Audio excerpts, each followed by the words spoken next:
great news or horrible news, depending on how you feel about me as a comedian. I'm on the road, a brand new hour of material. February, I'm going to be in New Hampshire, Rhode Island, and we just added Syracuse for the end of February. In March, you can catch me in Seattle, Vancouver. I am making up the Harrisburg date now in Allentown. Also, Tampa, Florida. And then in April, I'm going to be in New Jersey, Los Angeles, and Point Pleasant, New Jersey. Wait, no. April, New Jersey. Forget it. And that's it. Figure it out, stupid. Yeah, if you got to read something, I'll put them on. I wear them all the time now when I do my show. I got to wear them like... You just given up, right? Like, yeah, I can't pretend. It reached a point where I can't see anything. I can't see, goddamn, in front of me, the monitor, like stories that I got to read off the paper.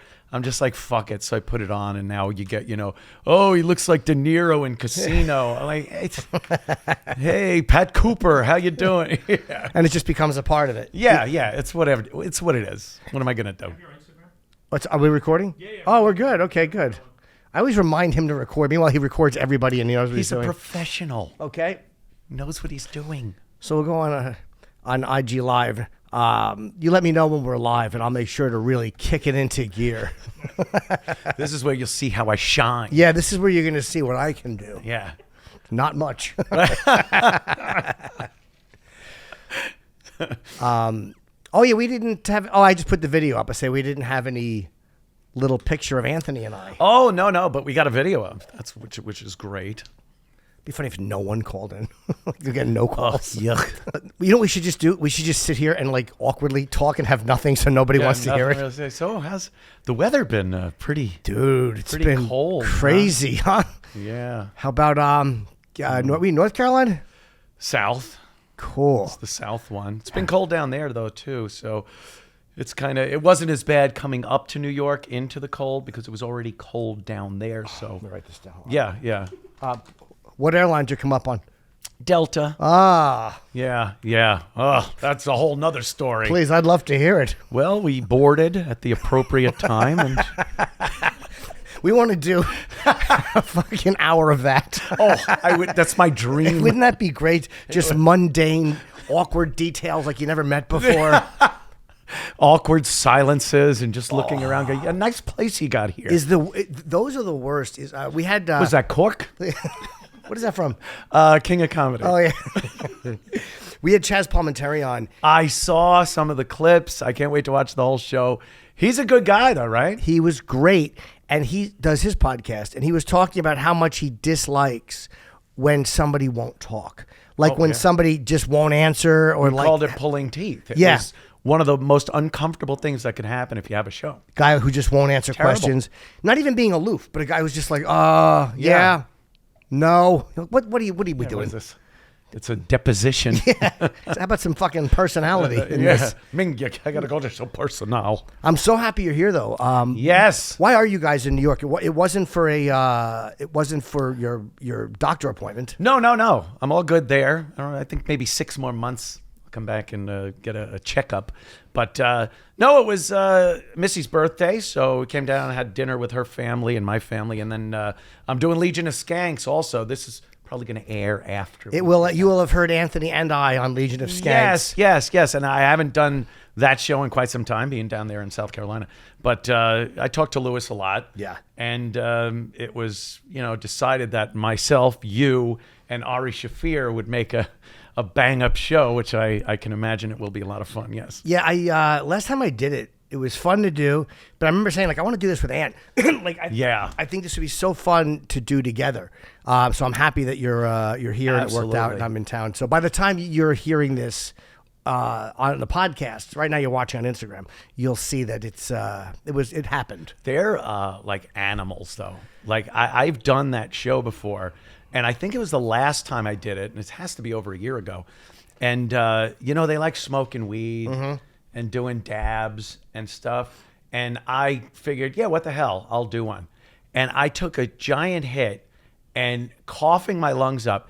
And then for the next, I guess, 20, 30 minutes, I didn't talk, or I was talking nonstop. I didn't know what I was saying. You were a rookie. Yeah, I didn't know, and I felt so awkward. And you do what you don't want to do if you're on a show like that. Second guess and filter everything you're going to say. And then if you do say something, I assumed it was complete shit, which is my entire career. So you're more perceptive. Yes, I was more like I have been over the course of the years. I assumed it was toxic and self-destructive. I'm sure it was hateful. Yeah, so I was like, I cannot ever do that again. Weed is just weird, man. I've never really been into it in any real kind of big way. I know people that just smoke constantly, right, and they could deal with it. I've never been. Every time I smoke, I have to be in such a perfect place and mood, or else, the typical paranoia thing comes in and you think too much about what impression you're putting out there. I can't do it. When you said that, it just makes me think Christopher Walken. Oh. Wait, no, that was Dice. Yes, it was. It's okay. My Walken sound. Wait. Oh. Yeah, you're Christopher Walken. It's pretty good, huh? It's spot on. Thank you. I've moved a little. I hope that doesn't affect the camera angle. I just feel like our mics are blending together. Oh, you don't want that. No, I could turn mine this way a little. More Dick Cavett like. I kind of like that too. Getting to the bottom of things. Yes. I'll be like John Lennon. Getting to the bottom. I wish you were.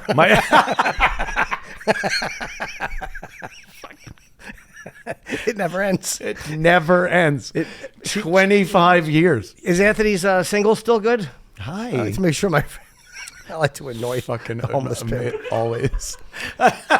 What were you just talking about? You just say, but smoking pot. I like to hear that though, because I can't do it. But of course, I see all my friends getting high. I'm like, there's moments where I'm like, fuck, that would be fun.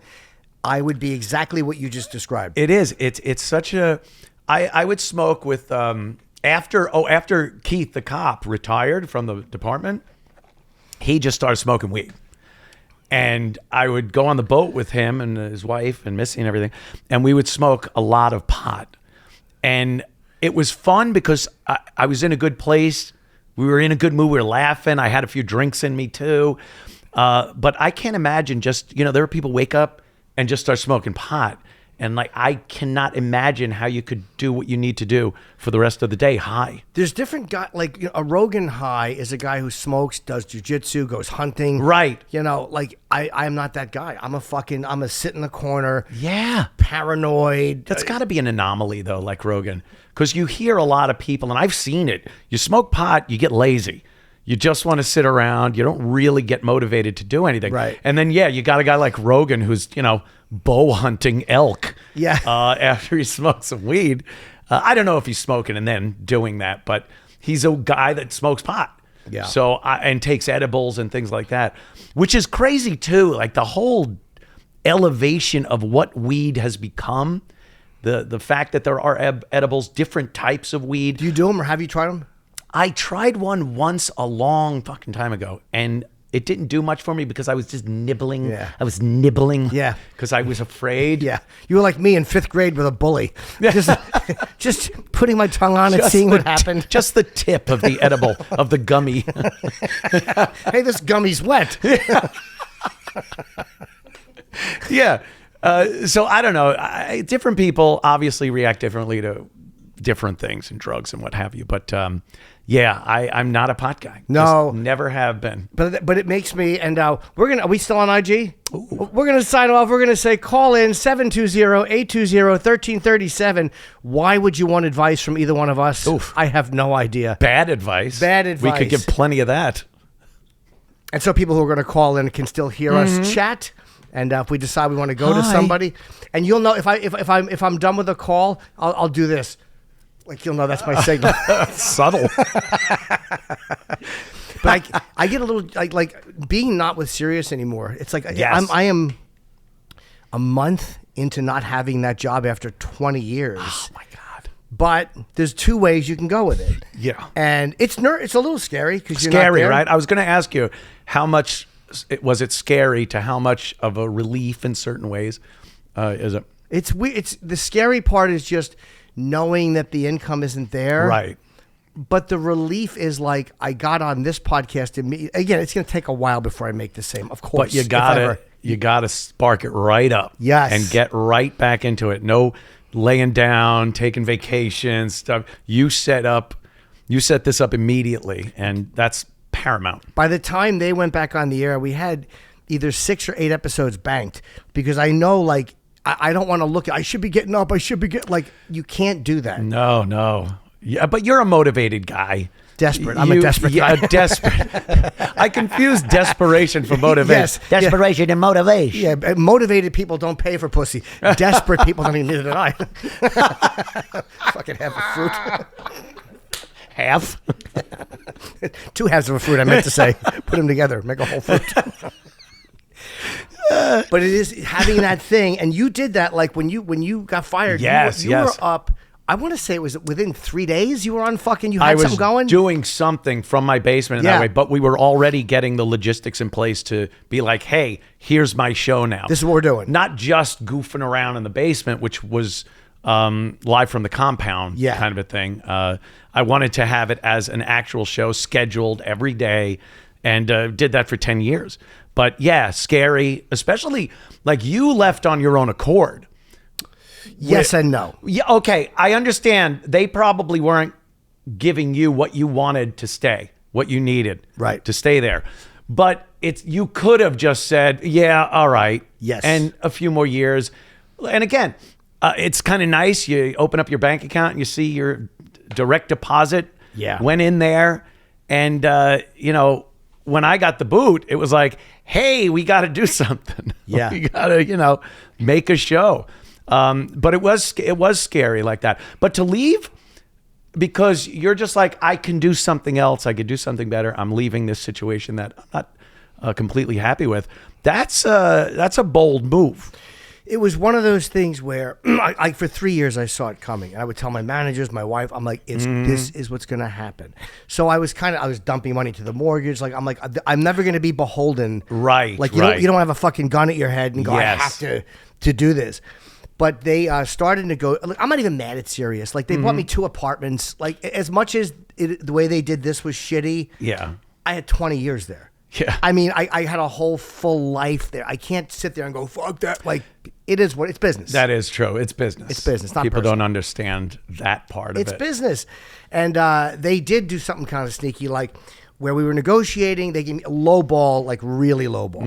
I came back with reasonable offers, but we were just back and forth. And then the Friday before vacation, they go, yeah, we're not going to renew.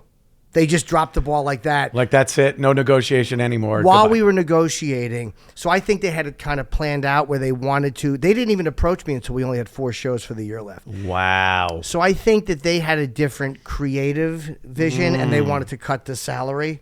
But it is, it is what it is. So it wasn't like they gave me a take it or leave it and I left it. And we didn't give them an ultimatum. It was one of those things where I don't know if we were going to be able to come to terms because we were still there was still some things that we weren't on close to. Right. But I think that they were like.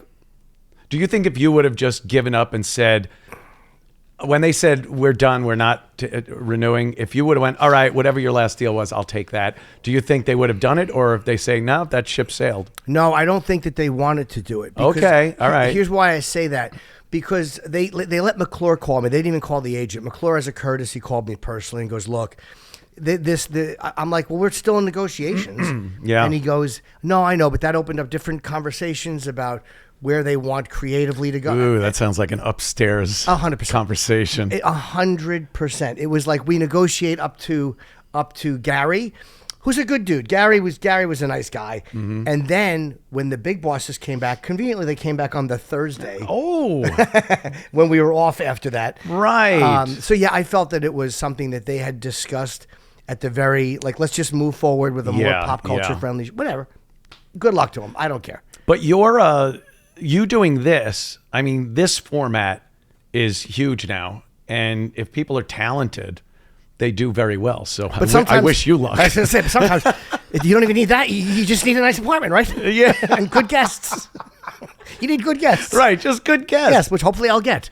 But it's years ago, when you were done, you were just done. You were done. There's so many options now for you to do it completely by yourself. And I was saying earlier to your talented engineer here that peace of mind has equity. Yeah. You know, dollars and cents are one thing, but there's also this freedom and the feeling that you're not under this pressure and there's a piano hanging over your head. And there's equity in that. It's an easier life. And especially, look, we're not kids anymore, Jim. No. And to get into that position where you can maybe throttle back a little bit, not with doing the shows or anything, but just with the nonsense that you have to deal with working for a corporation. Can I tell you, I miss I don't miss it one bit. But I'm not angry about it. Right. Because we're doing this, and this is fun, and this will build in time, whatever. I'm okay financially. I do a few more gigs. Right. It's easy. Like we want to go to Austin, right? And again, by the time this airs, maybe Texas? Austin, Texas. Adding, that's absolutely adding in stuff. That's absolutely right. And be figuring out how to deal with that. Absolutely right. I'm talking to a fucking idiot. Yes. We're going to go down to Austin because there's all these young comics down there that are very funny. They're all doing really well. Kill Tony is fucking this behemoth. Huge. And it's like nice to be able to do that. To just go, do you want to go this day? Yeah, let's go that day. And we're just going to go down there and do it. Yeah. And stack episodes. So yeah, there is a tremendous freedom with it. But whatever. Yeah, remember like when we were trying to do things on SiriusXM, especially coming from the XM part once that merger happened, and we had such freedom at XM. We were doing stuff. We were out on the streets doing, cocks in a box. And just all the nonsense, the bleachers, and we found the likes of Big A and Bobo because of all that. And then when we got to SiriusXM, it just stopped. It stopped. They're like, here's your studio. You go in, sit down in front of mics, and that's it. We have celebrity guests that will usher through every so often. But that whole vibe of what the O&A show was at XM was gone. Yeah, no more naked girls. Right. It just no more became stunting and that funny shit, and the walkover was fun. All that stuff just stopped. It stopped. And when you get to do something like this, you don't have to go in front of the boss and go, look, we want to do a trip to Austin and talk to some. They'd be like, yeah, that's not in the budget, or we don't do business with them. If they were a sponsor, we'd go down and do like all that nonsense is gone. I know. If I want to talk to the boss, I got to go in the other room and ask the wife.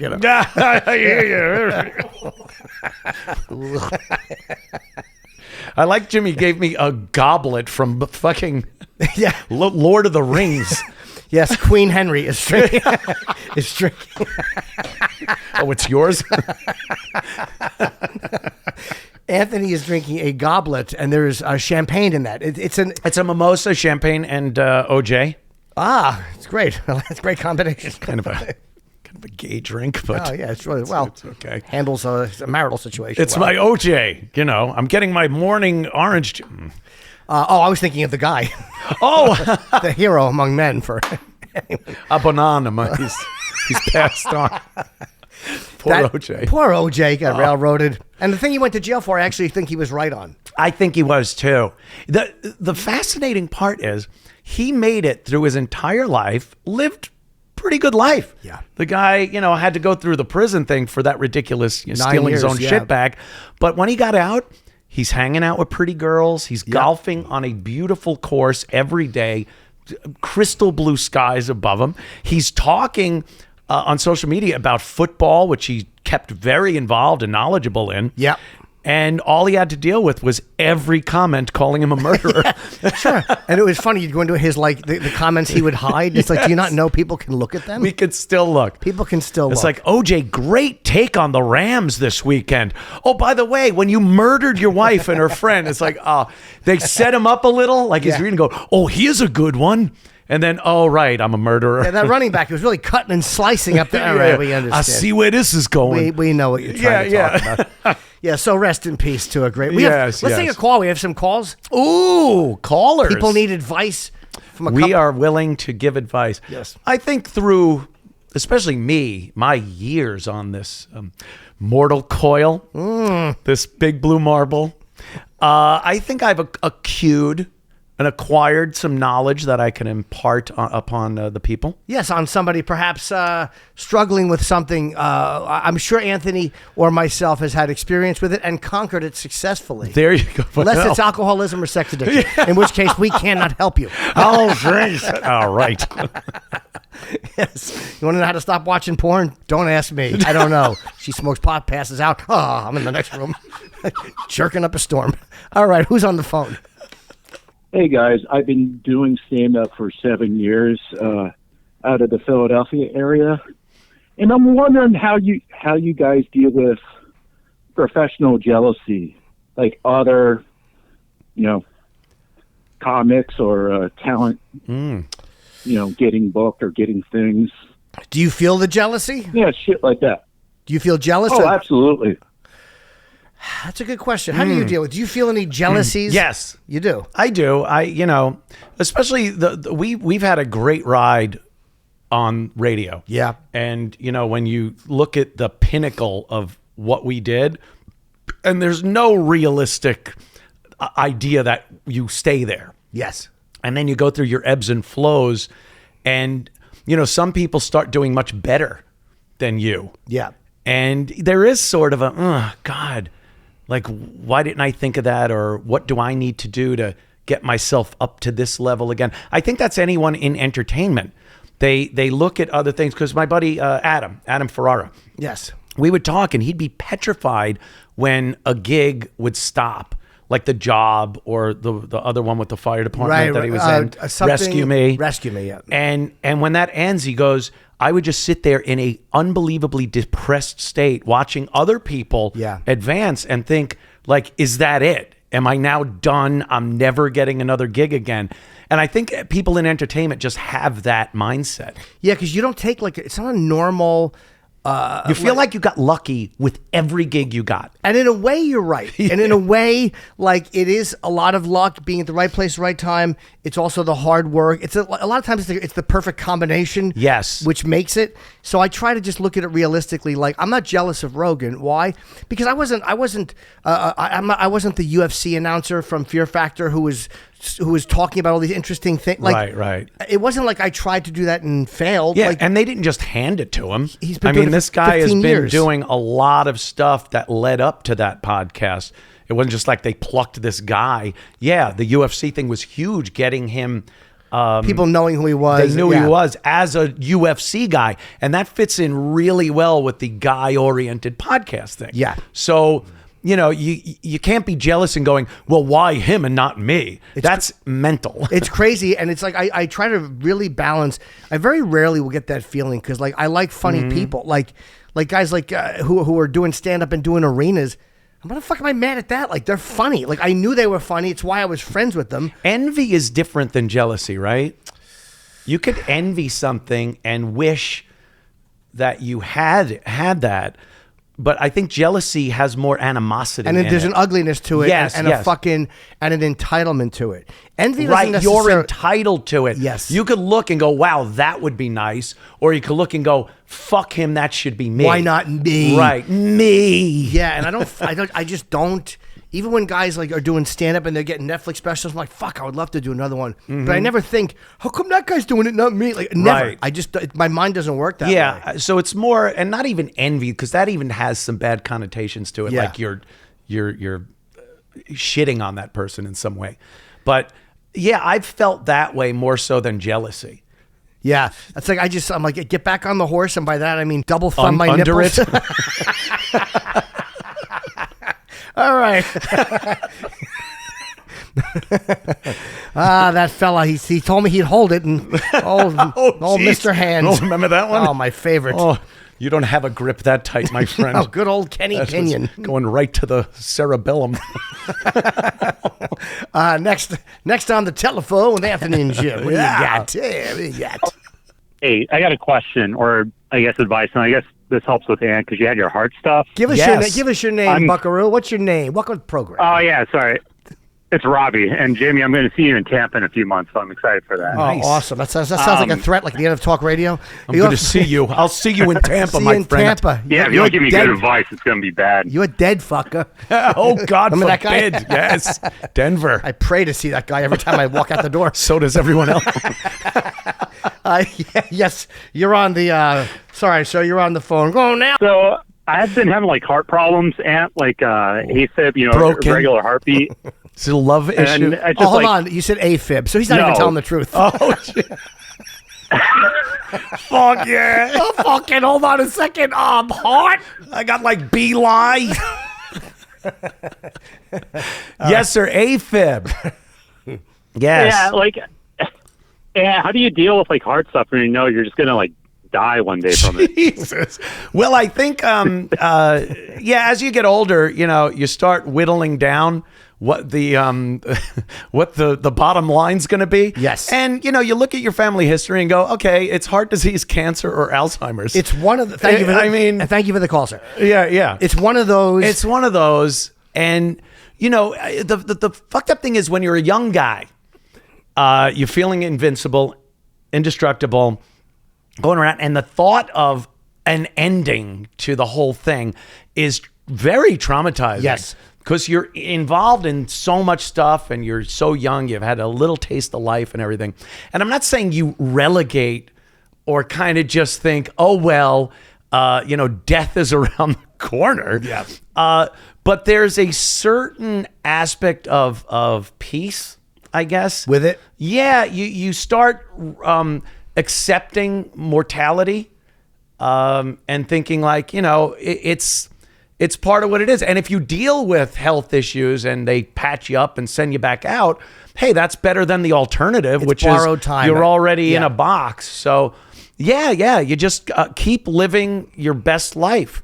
No matter what is thrown at you health-wise, get it taken care of, and then heal up, get out there, and have yourself a pisser. For me, a little, and I forgot to do the thing I always do with my guests, especially my friends. But for me, a death song which defies death. I sing in the face of death, and people don't like it, so I'm not going to Like say Sabbath? No, it's a song I created. Oh, Jesus Christ. See, I thought he was going to say, No. I'm having PTSD. A pretty tiny small dick. I knew that was too chippish. You can get away with a good shit joke by doing it in the Chip voice. Absolutely. It bails you out of so many. Have you ever gone into Chip halfway through the joke knowing that it's sucking? Yes. Yeah, and then he goes, fuck it. Yeah. Yeah, I've actually tried to go back and dub my old specials in Chip's voice. But no, it's like in order to, it's very short, but it's inspirational. You might not like it, but Okay, let me hear. Can you do it? Sure. I mean, Right. I'm a little embarrassed, but No, don't be. when death comes knocking at my door, let me be not home. Let me be not home? Oh, I'm lightheaded. Why can't you say let me not be home? It's not as poetic. Oh, it does. It sounds more like poetic. Let me be not home. Like Lennon McCartney. Kind of, yeah. You don't like that? I mean, Vladimir Lenin. Charlie McCarthy. For you older audience members, thank you. I have no. What I like to do is I like to start each show, and I forgot to do this when we start chatting. Yes. Right. When you did Sword Fight with Nikki and myself, you were talking about ChatGPT and all that, and it got me on that thing of ChatGPT. Crazy, right? So I am again, to avoid the trouble of putting together, I have it write me a couple of roast jokes. I saw some of these with previous guests. Yeah, they were a little rough. Very funny. Oh, who was it? What's his name? Oh my God. I think it was your first guest. Oh, that was TJ Miller. TJ. Yeah, the TJ roast jokes. I'm watching this going like, oh my God. It wasn't as bad as I thought it would be, but they seem to be very generic and lighthearted. They're lighthearted. I'm going to just read a couple to you, but there is one that's actually pretty good. But the rest of them, it says here, here's a few lighthearted roast jokes about Anthony Cumia. They're all in good fun and meant to be playful rather than mean-spirited. Right? Anthony Cumia is the only guy who can crash a Ferrari and still manage to steer a podcast into a ditch. Okay. All right. Not great. This is where Anthony spends so much time on Twitter. Even Elon Musk is like, take a break, dude. Touch some grass. Hey, easy there. That was getting a little hateful. This one was actually okay. I'll just read this last one. Anthony Cumia is like a fine wine, except instead of getting better with age, he just turns into vinegar on Twitter. That's actually a pretty fucking good one. That's not bad. That's actually not bad. The rest of them were kind of a little... I hate when they do something like with the Elon joke. Hey, dude, take a break. Touch some grass. And it just fizzles out. Yeah. On steroids. Or on crack. On crack. Believe me, I have a lot more in common with Elon Musk of late. I don't take the money, believe me. What's he, hailing a bus? I don't know. I don't think I have anything in common with Elon, but some of his kids I'd probably get along with. Yeah. Oh, I see. Yes. One in particular. There's one young delight who's on the phone. Talk to Anthony and Jim. Get some advice. We'll fix you. Yeah, we'll fix you right up. I miss you, Anthony. I miss me. Anyway, here's my dilemma, guys. I do want to say real quick, I'm glad that you have a masculine guest on this week. Last week, that week, man, that you had on the podcast was pretty annoying. But anyway. What did he say? My issue is... Hold on, I knew what you said. Someone was annoying? Who was annoying? I'm saying I'm glad you have a masculine man on like Anthony this week as opposed to the weak man that you had on your last show. If you only knew. Joe.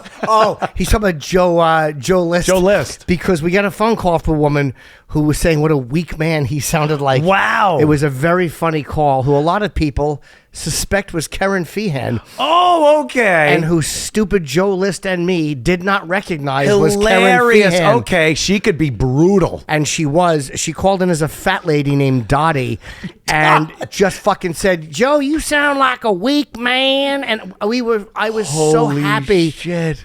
And I did not recognize her voice. Dottie. And neither did he. So yes, we have a masculine man as opposed to that twink. Yes. Fucking that little... Very twinkish Joe List. I hear he's got quite a cock on him, though. Timid. Yeah. He seems very timid, but a very funny young man. Very funny comic. And I'm tired of saying young man for these guys I've known for many years. He's and they're 45. Yeah, all of them are in their 40s, if not 50s. So they're all finished. The young man thing is over. Yes. Okay, what was your question, sir? Sorry, we got off on a tangent.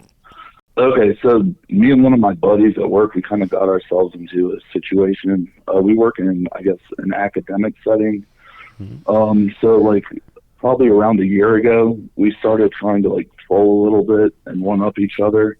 We both, like, I changed my avatar on my email to, like, a resist, resist? Photo. Okay. And he took, like, we started doing, like, all this woke kind of stuff. Uh-oh. And, next thing you know, we're acting crazy around where we work in our area. This crazy, like, toxic lady that we work with asked us to come to a club she started, and it was, like, an allies club. And anyway, like, fast forward 6 months, she leaves her job. Me and my buddy are running this club on Tuesdays and Wednesdays every third week of the month. And we're also running... safe space hour where we work. Get to the point. Yes, sir. People can come in and talk. We started a troll that went out of control. Now we want to end it. Oh, okay. You don't know. And we don't know. Would you do it under your own names? Yeah. You don't troll like that, you dummy. Yeah, because we work. It's like this is like in person. Oh, but like it went too far. It's been like 8 months. So now we've like played into this role. We were done with it, but we don't know how we're supposed to stop. Now we're like. You just turn your camera on. Stupid and dumb. Turn your camera on. Walk up to these people, and then just go. It was a joke. Because that happens. I see that online a lot, and then they get shot or punched. I was kidding. I was only kidding. Give her a quaalude. She'll love me in the morning. I was kidding. I don't understand what he was talking about. I don't either. He started a troll.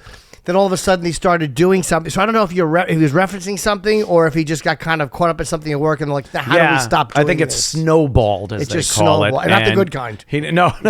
Not the fun kind of snowballing. Not the tasty kind. Not the, did you eat bleach? No, I was kissing so-and-so. It's got quite a scent. Yeah, it's got a real metallic scent, taste. Unpleasant. People have taken such liberties because of the internet and social media and stuff, doing things you'd never do. No. And it does carry over into real life. Like, you know, if I can salvage any shit that guy was just saying, they think because of what you can do online as far as pranks and trolling and stuff goes, that you could carry that over into real life and your place at work or family or stuff like that. And I don't know where people get the balls to think that that's a thing. With believing that they can do it with impunity. Like there's no consequence like there is online. It's like, no, you're in real life now. You're fucked. It is weird how people even communicate fucking, because everyone's like in front of a screen. And that's why everybody is kind of like awkward and weird in person. It's like you don't talk to people all day. You just fucking, and I know we sound like old men, but it's even people in our age group who are just fucking looking into a camera all day or a screen. It's like fixated. It's really not that interesting. Yeah. That's the problem with most of it. People just aren't that interesting. I get caught on Instagram a lot though. Like I'll see like something like it's like a chiropractor, but he's only cracking the backs of girls like in spandex with big fat asses. Yeah. Oh, And the ass goes by. It just jiggles a little bit. I've seen the same thing. Yeah. I love those because they're kind of dirty. Yeah, well, they know what they're doing. They know what they're doing. Yeah. It's all that shit. Like that's the thing that's just taken over. And we spend so much time fixated on it, and it can't be good for the individual or for the society. It's crazy the things in my algorithm. It's like it's. Oh, I know, yeah. But it's mostly like bees. I look at a lot of mine's ends.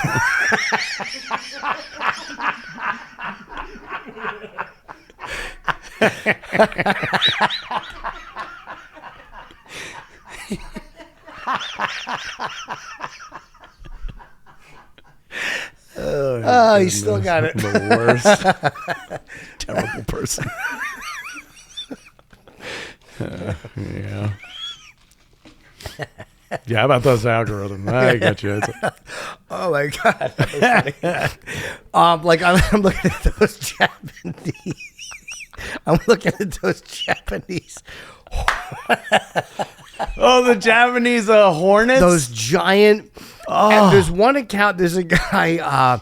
He's got like honeybees in Japan, regular honeybees. So these things come in and they invade the nest and they kill all the honeybees. Yeah, I've seen these videos. So this guy kills these big bees when they come in, and he has like a pair of scissors, and he's like cutting these Japanese hornets in half. Is there a better way to do it? A much better way to do it. Or he has a cup and he'll put a little plastic cup over it and scoop them into water.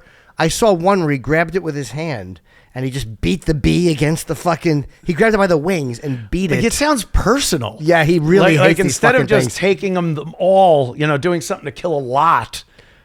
He's like beating them and drowning them and cutting them in half and making videos that probably get a lot of hits. Yeah. Look at the size of these fucking things. Like, oh my God, they're really terrible. And I have a phobia. Ooh. I have a phobia for these things. But they don't even they hover like fucking helicopters. They're really creepy. Their legs hang down. Yeah. Like landing gear. The engineering of their hives. Oh, look at this guy. What a piece of shit. What a prick. But these bees deserve it. Look at the size of them. And they're going to kill his... That's big. They're going to kill his fucking nest. But they hover like helicopters, and he just cuts them in half. He's like scumbag Mr. Miyagi with the chopsticks. Yeah. Oh, you'll kill bee with scissor. Cut them in half, Daniel-san. You can't do anything. The engineering of like the honeycomb thing, the geometry of it and everything. How the fuck? And it never goes bad. Honey never goes. But we have honey up there, and it just never goes. I bought it last year, and I started eating it, and it's still good. Yeah, it never goes fucking bad. It's crazy. It's an amazing thing, nature. Yeah, nature's amazing. All right, who else we got on the phone? What do you need? What do you need taken care of? You want another one of these? Yeah. We have a. You could push that over to the side. Yeah, so we have a. That the help stays out of camera range. You don't want the help getting into it. Yes. What's your name, sir? My name is Gary. Hi, Gary. Welcome to the program. What's going on? 41. I'm kind of successful, and I've been dating a 25-year-old for about a year and a half who is way out of my league. So instead of bragging, how about a question? Yeah, exactly. What do you want us to do? Just wish we were you? Yeah. Consider it done. I don't need new shit to jerk off to, sir. I'm kind of like Jim. I'm kind of like Jim. Impotent and getting fatter? little bit. Holy shit. So hot blonde. Only difference between her and Nikki is she's got a vagina, but other than that, Oh, we're okay. right on cue. Oh, I'm sorry to hear that. Ew. Well, Jesus, what do you gag on? Oh, go ahead. Smell. so I wasn't sure if she was into me What's that? or money. Oh, I wasn't sure if she was into me or money. you're Oh, that yeah. successful? So I've been lying to her. Well, I mean, for where I live, yeah. A lot of girls these She's pretty days don't self-assured. find like 80, 90 G's successful. Right. You look at girls, especially that are really into social media these days, they want literally 500,000 at the bare minimum a year Yeah. to even look at some of these guys. They're insufferable bitches. But if you get a girl that like, oh, you're going out with them just for the money, you better be making a lot of money or you're being delusional. Yeah. She's got daddy issues, 100%. Fantastic. Of course, yeah. But 25 with daddy issues. Can I have her number, sir? Could you please just... offline. Okay. Oh. But no, I wasn't sure if I should like pursue it, so I was contemplating telling her I lost my job. No, I don't test her. Like, No. are you really good looking? Like, this is what you want to test a girl likes you. No. Okay, then No. if she's hotter than you deserve, that'd be like her walking in with a burn mask and going, "I got caught in a fire. Do you still care about me?" You understand? Like, don't test her. Just enjoy it. Yeah. Who cares why she likes you? And even if she is using you for your money, she'll eventually get used to you and like you, and Yeah. it will just become her life. Or get a blind girl like Mask. Yeah. Oh, jeez. Yeah, she doesn't know until she actually feels your You head. guys fucked up. Thinks it's a fucking giant anthill. All right. Thanks for the call, fella. Thank you, Godspeed. sir. Glad we Thanks, could help. All right. It is funny how guys want to test. It's like, I tell her I lost my job. To do what? Then all of a sudden, she says one thing wrong, and you're like, "You're using me," and she's like, "No, I'm not." Yeah, you're going in there with some dishonest motive to test her. And everything that she gives you, you're now going to look at with some suspicion like that. Just if you're with her for even a few weeks, maybe months, you'll get your answer. That's right. It's pretty obvious to guys, unless you're real stupid, the intention of a girl. If you're lying to yourself or being delusional, you might not see it. But if you're honest and you really look at a girl and think why she's with you and really break it down, you'll know just by the way she treats you and whatnot. Yeah, it's one of those things where, like, it's a guy. Like, if he was like a fucking Bradley Cooper looking guy, Right. But if you're like a fucking 5.5 and you're dating a 9, and you're like, "I'm going to test her motives." Well, what are you? Your What are you motives doing, are that she's idiot? hot. You jerk. Shut the fuck up. Just shut up and take it. What are you doing? Take the W, yeah. Take the W. Come on. Don't try to make it a perfect W. Like, don't. Right. You know what I mean? It's like, all right, it's not a perfect game, but it's still a no hitter. Like, don't Right. try to go back and just shut up and enjoy.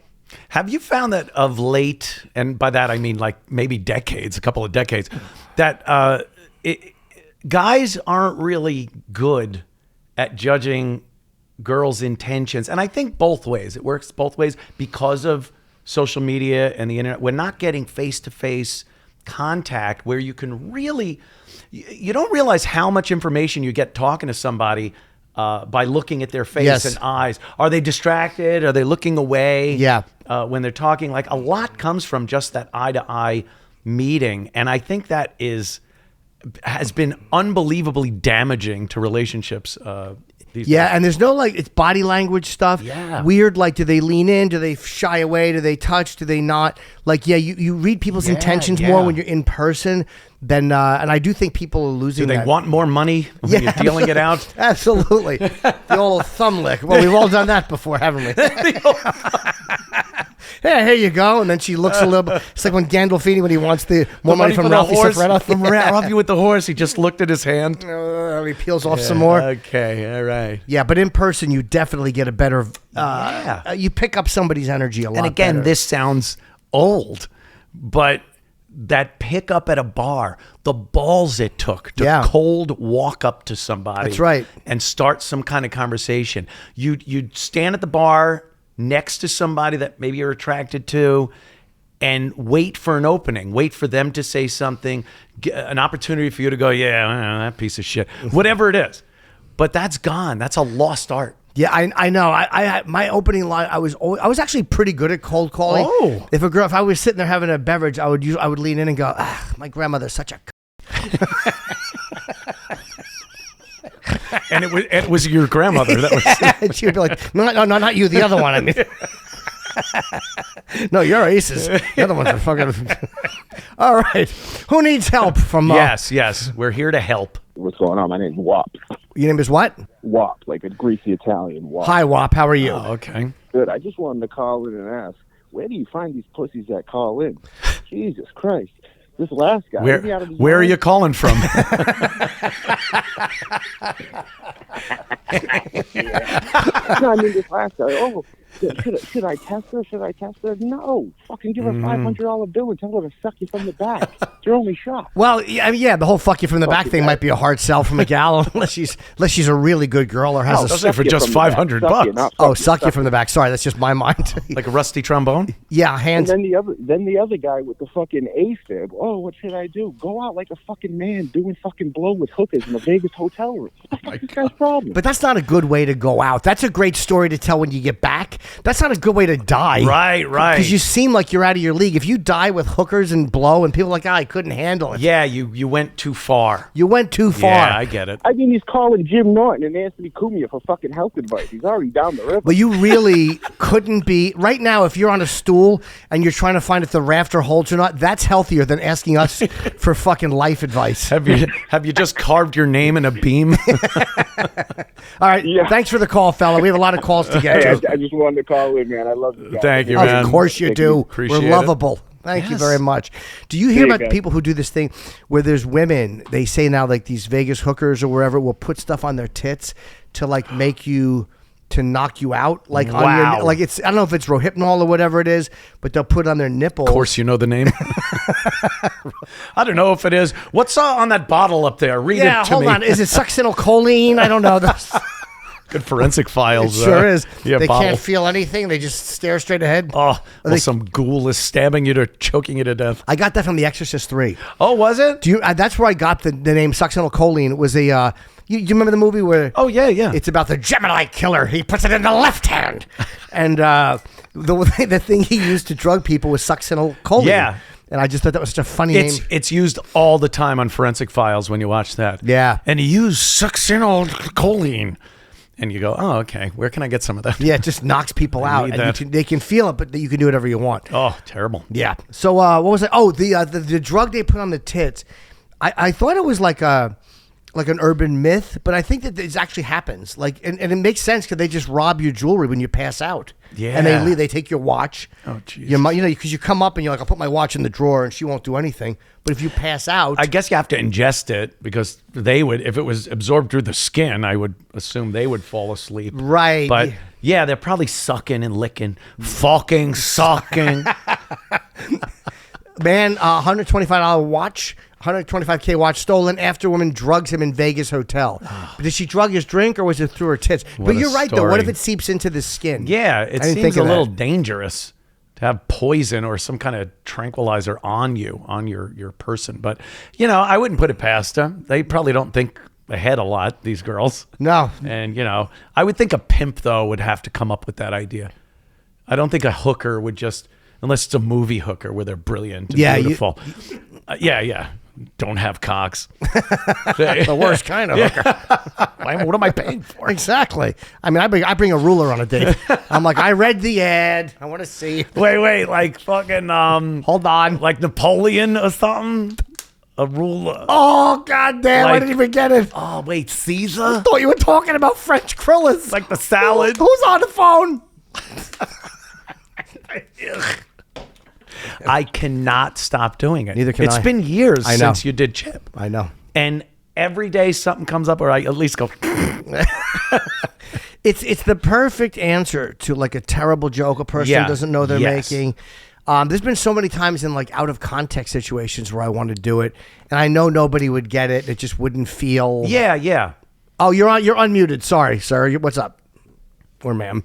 Where you from, unmuted? What's up? Schenectady, New Jersey. I'd rather stay anonymous. I think he's doing an impression of our. Oh, okay. What? I was wondering what language that was. Yes. Do you have a question, sir, or a comment? Oh no, I'll actually be serious. I was wondering. I was actually going to ask you when you had Chaz on, but I was going to ask you about yours and Anthony's friendship. How you actually have kept your friendship alive for so long? Honestly, I think we're trauma bonded.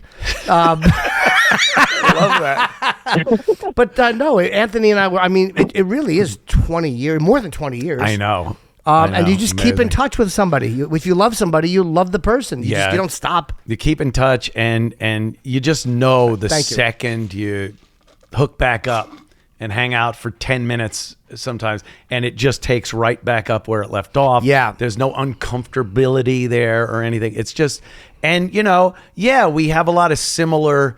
Our comedy is very similar. Sure. We find funny some horrible things that make us laugh. And,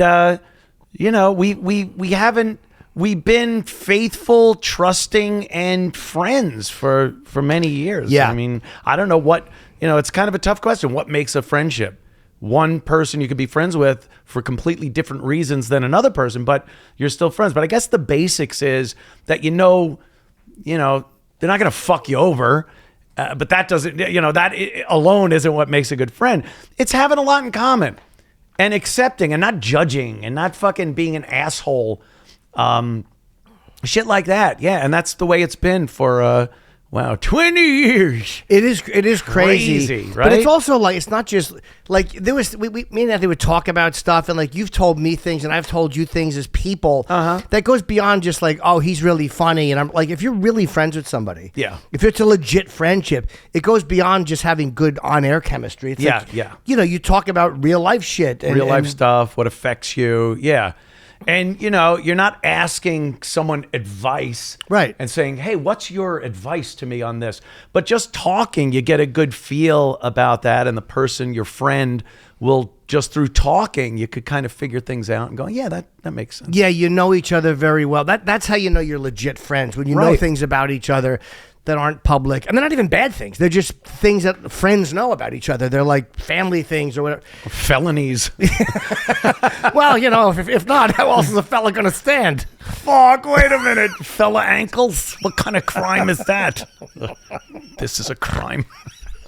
Let's go to another caller. People say, "Why do you have caller?" I like the callers. I like when you're doing it for the right reasons. Yes, which is because it's fun to talk to people and they ask questions, and there might be things that neither of you thought of. Yeah, it just gives you another direction to go on, which I enjoy.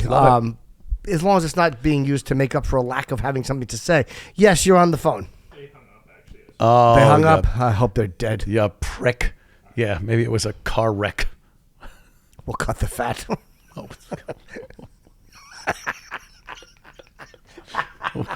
Yes. You want anesthesia?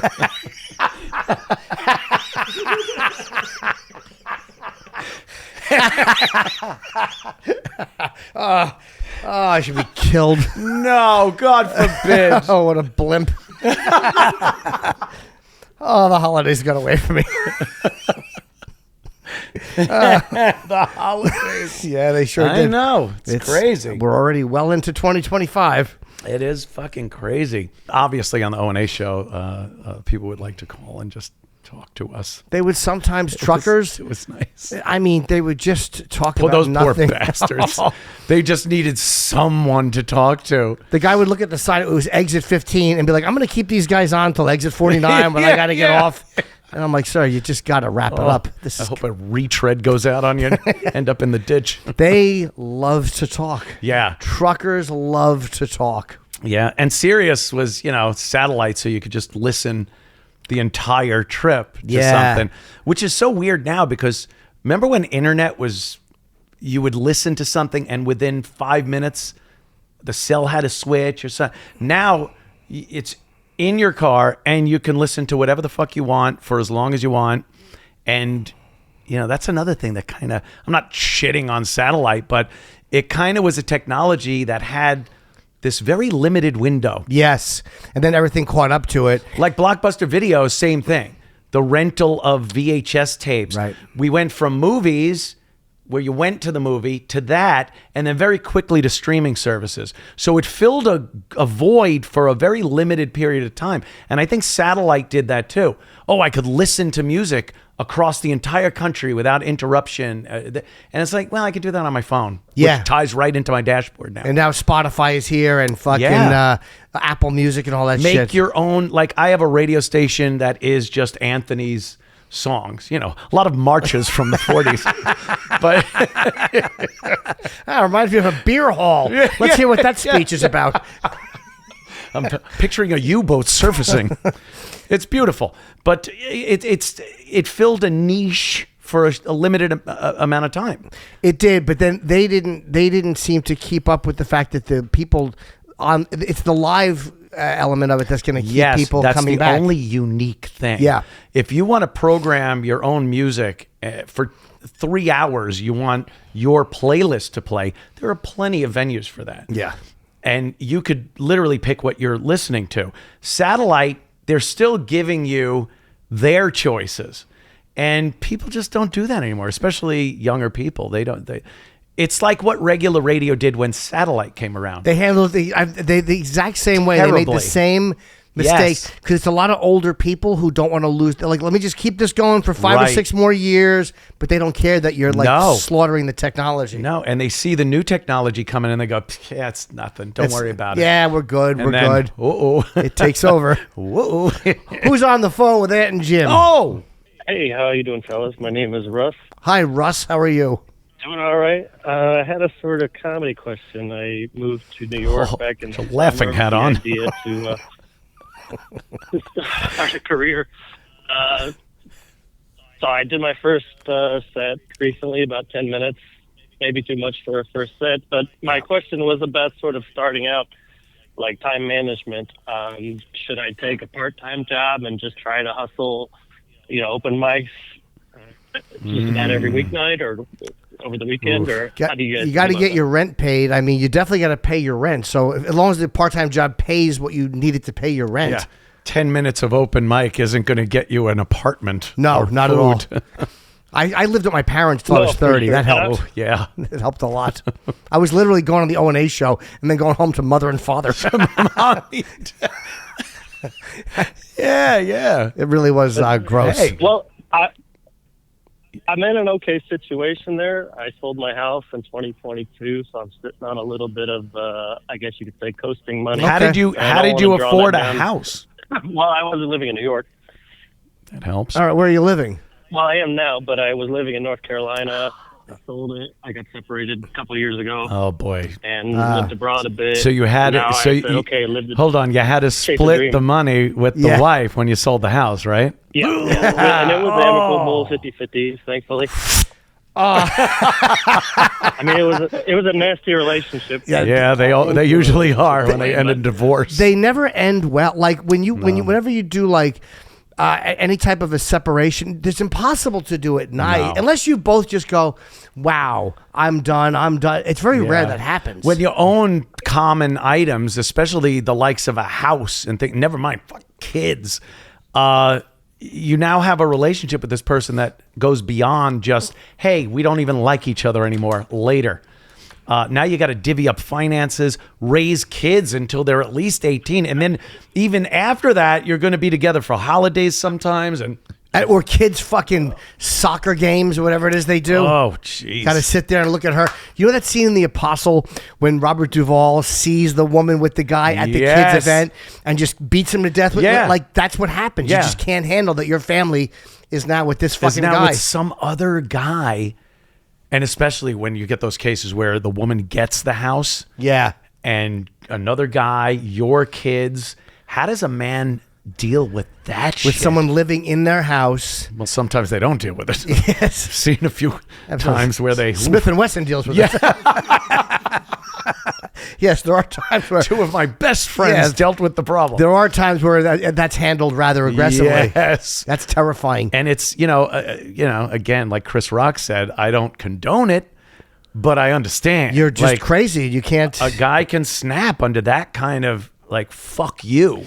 Have you ever, I'm always careful, before I was married, when I was dating, who is she? Who is her ex? Like, is he in the picture? Wow. What the fuck is going on? Like, You used to think that? what meaning is this guy still coming around? Like, is this a thing where he doesn't even really know how broken up they are? Like, a lot of times you meet somebody, they don't tell you the whole, oh, this guy's I'm still seeing him kind of. Like, you know what I mean? Like, and then you go to their house and this guy shows up. It's Usually you're so amped up, you don't give a fuck. Yeah, I was always paranoid because I got punched when I was young. That is something that you would think of. Now that I think about it, that is something Jimmy would think of. Who wants to kill me for fucking her? Besides her killing herself. Hold on, no, I had that one time. I was seeing this woman and she was older, and she was separated from a guy. But I was like, I was in my late teens. Separated's dangerous too, because that doesn't mean it's over. They had 2 kids. And I've told the story before where the guy came over, me and her on the couch making out. And she lived over a bar. And I heard...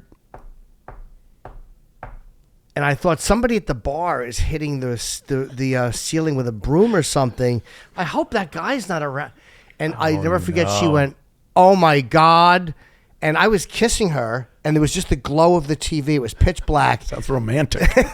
Above a bar, kissing some separated woman while her husband's at the door. Ooh, it's like a Hallmark special. I didn't know he was there, but I did find out because this was not him knocking. That was his cowboy boots walking across the floor. Not good if you wear cowboy boots. Not good. And I felt 2 hands on my back. Whoa. And I saw white.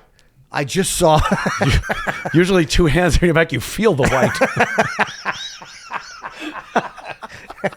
I should say I saw stars. I'm very unlike being in this apartment. I saw flops. I saw fucking stars. Dude, he hit me. Dude, that's insane. I never heard this. Oh, I thought you knew that story. He hit me, he grabbed me, and it happened in an instant. I just like he punched me in the face twice. Wow. I never saw what he looked like, and all of a sudden, next thing I know, how old were you? Was I sober? I was probably 18 okay, or 19. so you're a dumb kid. Yeah, I was still before comedy. I was still working at Pergament. Still is.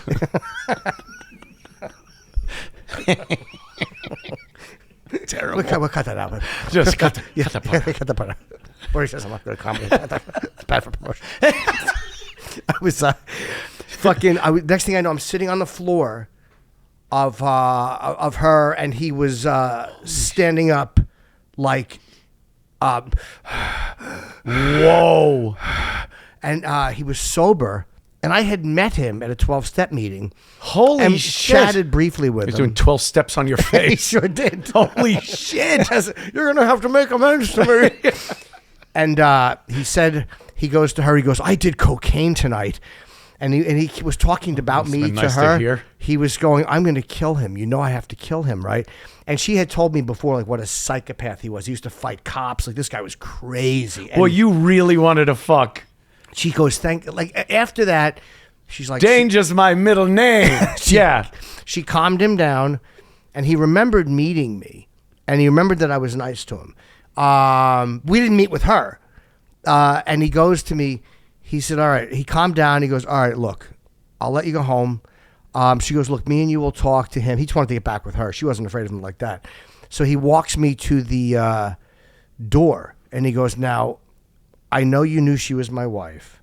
Just tell me that you knew she was my wife, and you can leave. Oh, no. It sounds like Carlo at the end of that's exactly Godfather. right. And he just goes, tell me it was Buzzini. He goes, but if you don't tell me that, I'm going to kill you. And I'll never forget, I just knew it. And I go, you're going to have to kill me because I didn't know she was your wife. And he goes, all right. And he opened the door. And he goes, hey, by the way, if you want to wait in the parking lot, I'm not going to do anything. I'm just going to talk to her. I was like, all right. You knew it was his wife. I didn't know him well, but yeah, I knew. I mean, I think I had met him, and then she told me, oh, that was with, like, you know what I mean? But it wasn't like I was hanging out with the guy. I met him once. You were not going to say, yes, I knew that was your wife. No.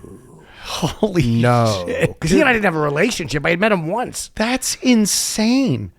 Yes. Punched right in the face. From actually being on her to getting punched in the face. To getting yanked off, and I mean, hands We should. Well, he was a trooper. He sure was. He's like, look, I know I'm cock blocking. Let me spit in these big trucker mitts. And Wow. now what we got? I got to piss badly. You go piss. I have to pee. I want Cut that part out. Cut that part out. As we end this episode, very organic that was. Yes. And this is one thing we've been trying to do. Come up with a catchphrase, something to go out on, which I don't have. Oof. I don't have a catchphrase or anything to go out on. I got one from 1938. Probably not going to be. No, probably helpful not for the good. podcast. Okay. Just a Then I'll keep it to myself. just a fun. Do it. Just if I said, "Do you have one?" You could have just went 9. And, and on that note, Ant, I love you. Love you, Jim.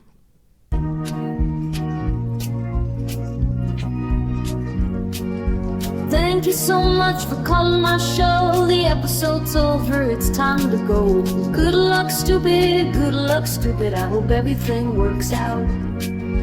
Good luck, stupid. Good luck, stupid. Don't blame me when it doesn't work out.